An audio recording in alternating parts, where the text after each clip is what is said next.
Hi, my name is Emily Counts, and this is my design for Michael Christopher's The Shadow Box.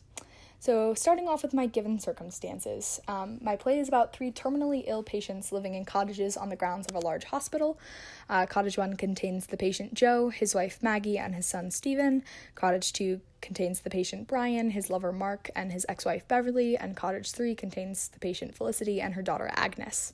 The play takes place on May 5th, 1975, in the California wilderness, and the entirety of the action takes place in one day, and there's relatively pleasant weather. So my set design, I knew I needed a distinctly separate interview area that had a seat. Cottage 1 needed a door and the appearance of the outside of a cottage. Cottage 2 needed a door leading to another room, a bedroom, and a bathroom, which I accomplished with a hallway.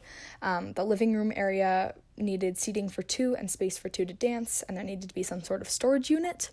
And Cottage 3 needed the interview area and kitchen to be wheelchair accessible. There needed to be the appliances and dishes necessary to make tea, and there needed to be a calendar hanging on the wall. So as you can see here, this is my ground plan. Cottage 1 is farthest stage right, Cottage 2 is farthest stage left, and Cottage 3 is in the middle. My ground plan is in quarter-inch scale. It includes my seating. This theater would seat approximately 240 people if my calculations are correct. So these are some of my research pictures. Obviously, my show takes place in 1975, so we're looking at 1970s architecture. It takes place in the California woods, and the houses they're in are described as cottages. So you can see the reference pictures I used for various parts of my set design here. And then this is my color palette. So those 5 colors above the line are my primary color palette, and then all of those below are variations of those hues that are also part of my color palette. And then here are some of my wood grains, the top one's for the kitchen table, chair, bookshelf, and coffee table. The one below that is the siding and living room floor. The one below that is kitchen cabinets, and the one below that is the tree trunks. And then these are some other textures, the kitchen walls in Cottage 3, the living room walls in Cottage 2, and then the backsplash and floor in Cottage 3.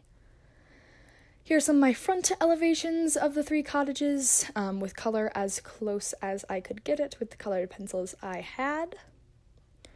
And then this is the front view of my 3D model, the top view of my 3D model, and then some closer up images of the 3 cottages and the interview area. As you can see here, each cottage is contained within a 14 by 14 foot shadow box as an homage to the title of the show, as well as to emphasize that we're only seeing parts of these characters' lives. We're not seeing the entirety of them.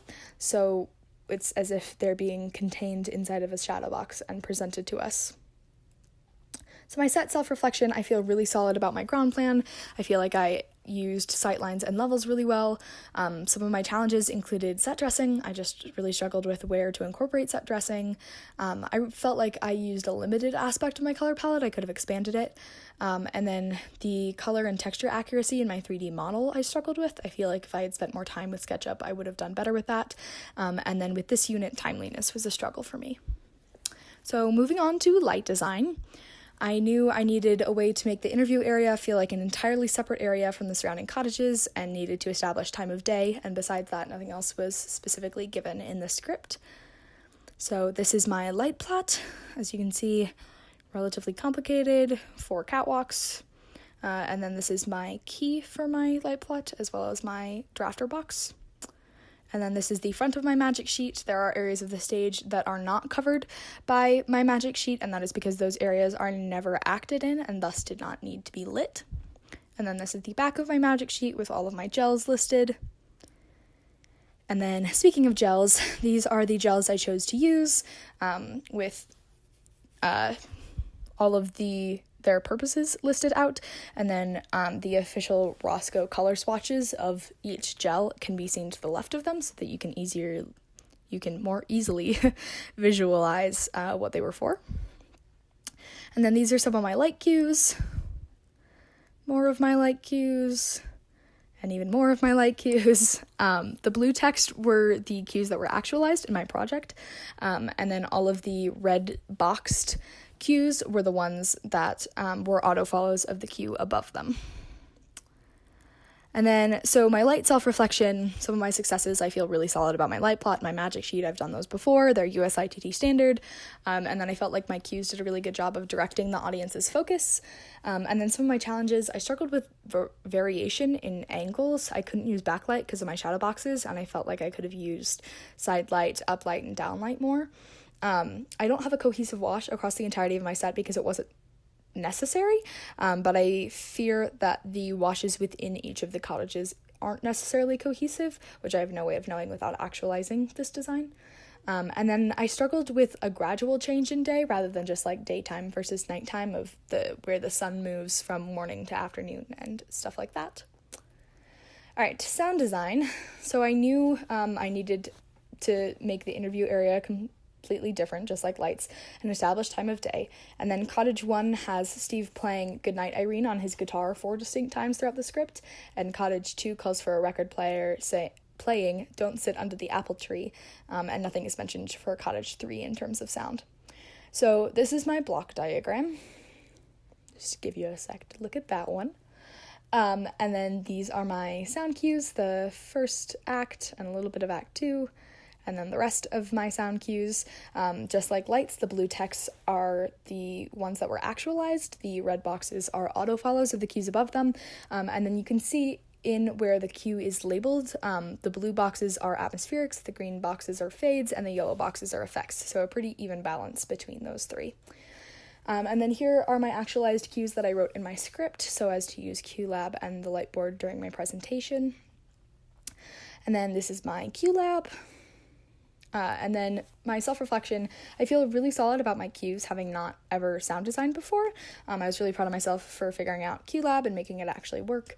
And the effects that I did build, I felt really proud of. Some of my challenges were my block diagram. I don't fully understand the purpose of a block diagram, or what it's used for, so I just sort of copied one online and adapted it for my show, but I didn't feel like I actually grasped what it was supposed to be.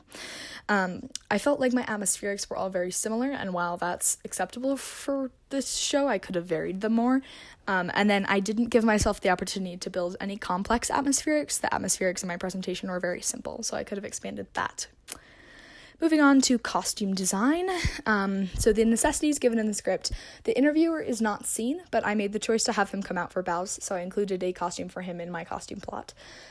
Joe's costume isn't mentioned besides the fact that he lends Maggie a sweater in Act 2. Maggie is described as being in a new dress because she dressed up for the plane, and then she wears Joe's sweater. Stephen is also dressed up by his mother.